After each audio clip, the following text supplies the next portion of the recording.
Mon Seigneur et mon Dieu, je crois fermement que tu es ici, que tu me vois, que tu m'entends. Je t'adore avec profonde révérence. Je te demande le pardon de mes péchés et la grâce de faire avec profit ce moment de prière. Ma Mère Immaculée, Saint Joseph, mon Père et Seigneur, mon ange gardien, intercédez pour moi. Il est vraiment impressionnant de voir avec quelle énergie Marie, Notre-Dame, notre mère, s'est mise en marche dès que l'ange Gabriel lui a dit que sa cousine Élisabeth était enceinte.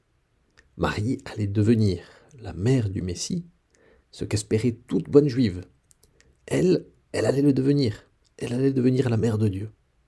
Elle venait de concevoir en elle du Saint-Esprit. Et devant une telle nouvelle, un tel chamboulement dans sa vie, on aurait pu presque penser que la nouvelle de la grossesse de sa cousine était une nouvelle secondaire. Mais non, Marie se met en route tout de suite, avec empressement, nous dit l'Évangile. Marie, c'est l'enthousiasme de celle qui est heureuse d'accomplir la volonté de Dieu. Alors ce jour de la visitation, qui est bien l'Évangile que nous contemplons dans la messe d'aujourd'hui, Marie fait comme son entrée en scène. Elle entre sur le terrain où va se jouer le match divin. Elle avance avec confiance sur le chemin sur lequel le Seigneur l'a invitée à s'engager. Elle avait peut-être, en marchant en toute hâte, le psaume de David. « J'avancerai vers l'autel de Dieu, vers le Seigneur qui est ma jeunesse. Vers ce Seigneur, au fond, qui va me donner la force d'avancer. Même si je ne sais pas exactement où est-ce qu'il m'emmène, quel va être ce chemin qu'il me réserve. »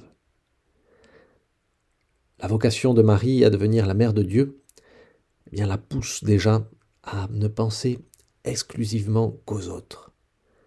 Cet empressement, cette marche dans la montagne nous apprend déjà beaucoup, non seulement de Marie, mais de tous les chrétiens qui vont suivre. Celui qui est chrétien, c'est celui qui se met en marche, qui est tendu vers le but. C'est celui qui lutte. Et c'est d'ailleurs ce qui différencie pour les premiers chrétiens les païens des chrétiens. Le païen, c'est celui qui n'est pas encore un lutteur, qui n'est pas encore un marcheur, qui n'est pas encore quelqu'un qui est tendu vers le but. Alors qu'un chrétien, c'est celui qui lutte dans les rangs de Dieu. Jésus lui-même héritera de ce trait de caractère de Marie. Marie est une fonceuse, Jésus aussi sera un fonceur. Marie est une montagnarde, elle n'a pas peur d'aller dans les montagnes de sa cousine. Jésus aussi marchera beaucoup dans les montagnes de la Palestine. Marie lutte donc, elle commence aujourd'hui sa course.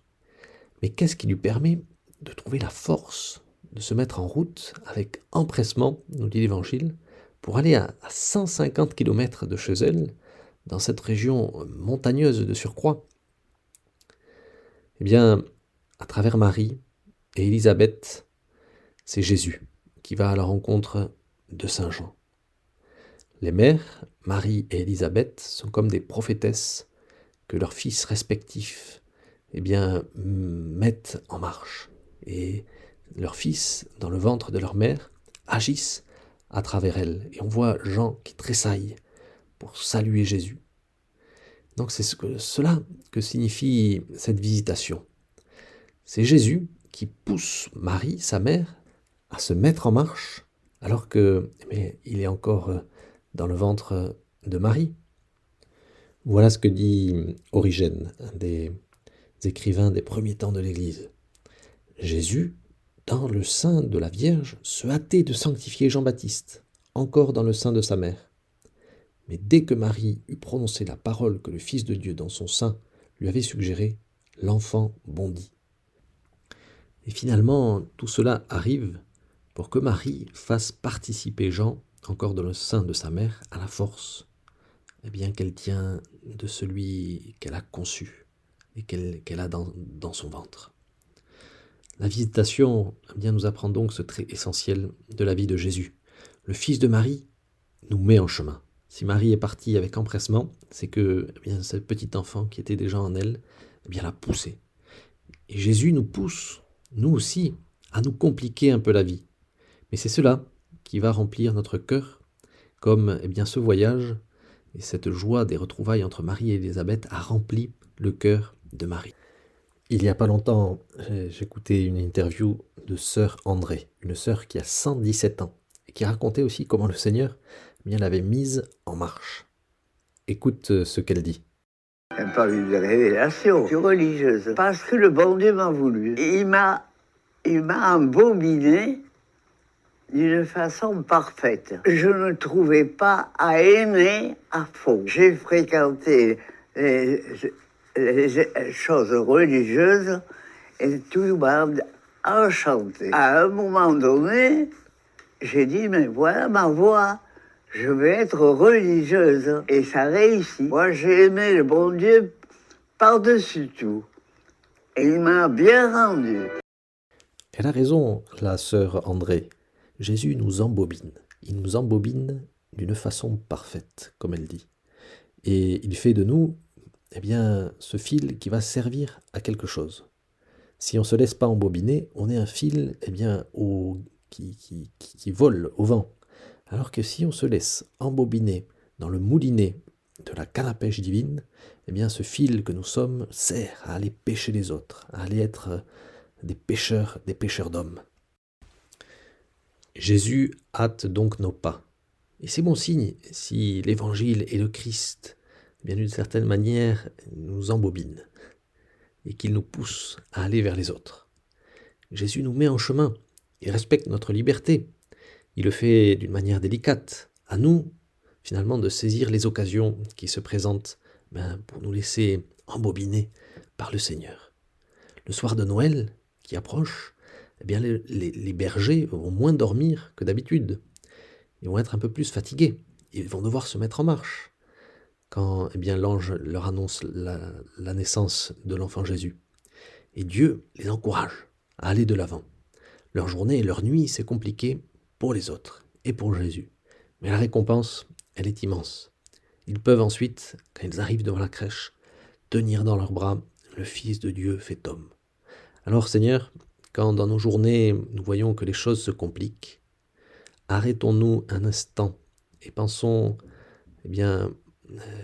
que si on nous demande 1000 services pour ta famille, pour ta belle famille, pour la paroisse, l'école, le catéchisme, souvent c'est Dieu qui est en train de te dire d'aller plus vers les autres. C'est Dieu qui t'embobine, qui te met en marche. Et Dieu est en nous, et c'est lui qui va aussi nous encourager à accomplir avec joie la volonté de Dieu, comme il a aidé la Sainte Vierge dans son sein à aller de l'avant et à aller voir sa cousine Élisabeth. Et c'est Dieu aussi qui va nous donner toutes les grâces nécessaires pour trouver la force de faire ce chemin qui parfois sera, il est vrai, fatigant. C'est Dieu qui nous pousse, c'est Dieu qui pousse Marie. Alors oui, cet empressement de Marie témoigne finalement aussi de son enthousiasme à aller de l'avant, poussé par Jésus. Oui, Marie est enthousiaste, c'est le mot, car selon l'étymologie grecque, enthousiaste veut dire cela, transporté par Dieu. C'est Dieu qui nous transporte, c'est lui qui va nous pousser à aller vers les autres. Et la marche qu'il nous propose n'est pas une marche sans direction, une marche de l'activisme, c'est une marche vers les autres, vers la cousine Élisabeth, mais vers tous les hommes, car Marie va devenir la reine du genre humain, notre mère dans l'ordre de la grâce. Elle va être cette nouvelle Ève que le Seigneur nous donne, elle va être celle qui va nous donner Jésus-Christ, le Fils de Dieu fait homme. Je te remercie, mon Dieu, des bonnes résolutions, des actes d'amour et des inspirations que tu m'as communiquées dans cette méditation. Je te demande de m'aider à les mettre en pratique. Ma Mère Immaculée, Saint Joseph, mon Père et Seigneur, mon ange gardien, intercédez pour moi.